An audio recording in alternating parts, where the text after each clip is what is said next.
ഒരു അത്യാവശ്യം വന്നുകൊണ്ടാണ് എന്റെ പോക്കറ്റ് ഞാൻ 500 അടിച്ചു പറ്റിയത്. അതല്ലടാ പോർക്കെ. പിന്നെ ആ ലാപ്ടോപ്പിൽ എന്റെ കൂടെ ഗാന്ധിജിയുടെ ഫോട്ടോ വെച്ചെന്തിനാ? അതാണ് നല്ല പറഞ്ഞു ഞാൻ എന്തെങ്കിലും ക്രിയേറ്റിവിറ്റി ചെയ്യണോന്ന്. ആ ഫോട്ടോ ഞാൻ എപ്പോ എടുത്തു വെച്ചാൽ എന്ത് ഉത്തരം പറയൂടാ കഴുത? അത് രാഹുൽ ഗാന്ധിയുടെ വീട്ടിൽ പോകുമ്പോൾ എടുത്ത് അങ്ങനെ പറയണം. രാഹുൽ ഗാന്ധി മഹാത്മാഗാന്ധി തമ്മിൽ എന്താ ബന്ധം?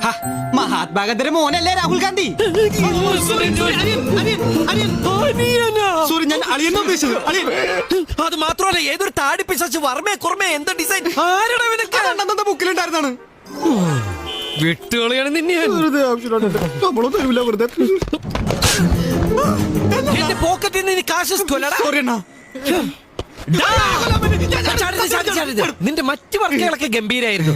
ആ മറ്റേ പോപ്പിന്റെ കൂടെയുള്ള സെൽഫിയിലെ പോത്തെ അവന്മാര് പോങ്ങന്മാരായതുകൊണ്ട് വിശ്വസിച്ചു. ബുദ്ധിയുള്ള ആരെങ്കിലും വിശ്വസിക്കോടാ.